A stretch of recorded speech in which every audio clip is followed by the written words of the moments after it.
এইখানে 6,22,000 টাকা। এই 6,22,000 টাকার মধ্যে কারো 1 টাকা, কারো 2 টাকা, কারো 5 টাকা, কারো 10 টাকা, কারো 100 টাকা, 1,000 টাকা কিংবা কারো 10,000 টাকা, এইভাবে আপনারা সাহায্য পাঠাইছেন। এই টাকাটা একজন ব্যক্তি পাঠান নাই, এখানে একজন রিক্সা চালকের টাকা আছে, একজন ভ্যান চালকের টাকা আছে, একজন দিনমজুরের টাকা আছে। ভাই একটা কথা আছে না যে 10-এর লাঠি আর 1-এর হইল বোঝা। মানে আপনার একটা কাজ 10 জনের করতে যেই সময়টা লাগবে, মানে একজনের করতে কিন্তু তার থেকে একটু বেশি সময়ই লাগবে।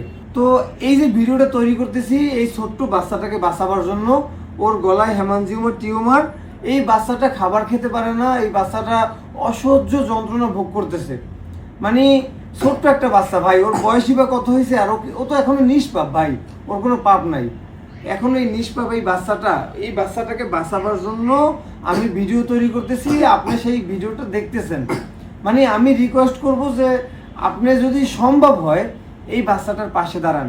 এই যে 6 লক্ষ টাকা পাঠাইছে, 6,22,000 টাকা এখানে এই মরিয়মের জন্য পাঠাইছেন আপনারা। মরিয়মের চিকিৎসার জন্য 24 লক্ষ টাকার মতো প্রয়োজন।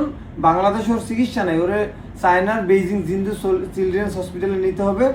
তো এই যে টাকাগুলো দরকার, এখনো যে বাকি টাকাগুলো আপনারা যদি চান, আমি এতটুকু বিশ্বাস করি যে আপনারা চাইলে একদিনের মধ্যে এই টাকাটা ম্যানেজ করে দিতে পারেন। কারণ ওর বাবার সামর্থ্য নাই, ওর চিকিৎসার একমাত্র অবলম্বনই হলো এই যে আমি ভিডিওটা তৈরি করতেছি, আপনি দেখতেছেন, এইটাই হলো ওর অবলম্বন। কারণ এই ভিডিওটা দেখে আপনি যে 1 টাকা পাঠাইতেছেন, সেই 1 টাকা কিন্তু 5 টাকা যোগ করে এই টাকাগুলো কিন্তু হয়েছে এখানে 6,22,000 টাকা। আমি আশা করব আপনারা যারা ভিডিওটা দেখতেছেন, যদি সম্ভব হয় ভাই, আপনার কাছে 1 টাকা আছে, আপনি বিকাশ থেকে 1 টাকা এই বাচ্চাটার বিকাশ নাম্বারে পাঠান।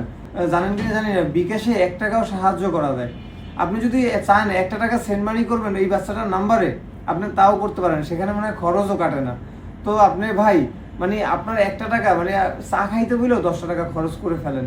মানে আমি বলবো যে আপনার যতটুকু সামর্থ্য আছে, 1 টাকা বলছি মানে যে 1 টাকাই পাঠাতে হবে তা না, আপনার যতটুকু সামর্থ্য আছে আপনি এই বাচ্চাটার পাশে একটু দাঁড়াবেন।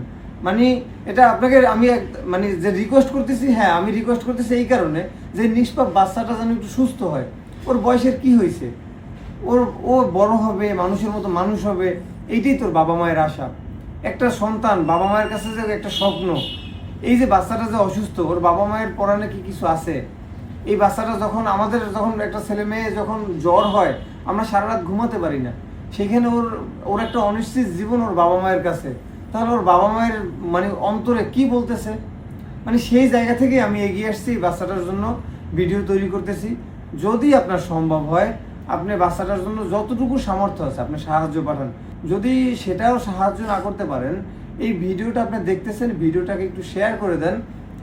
আর আপনার এই শেয়ারের মাধ্যমে এমন একটা মানুষের সামনে ভিডিওটা পৌঁছাতে পারে, যার অর্থ সম্পদ আছে, যার মন আছে, সেই মানুষটা মরিয়মের জন্য এগিয়ে আসবেন।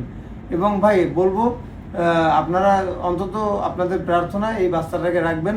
আপনারা একটু প্রার্থনা করবেন বাচ্চাটার জন্য, ওর বাবা মায়ের কোলে যেন এই বাচ্চাটা সুস্থ হয়ে বেঁচে থাকতে পারে। আসসালামু আলাইকুম।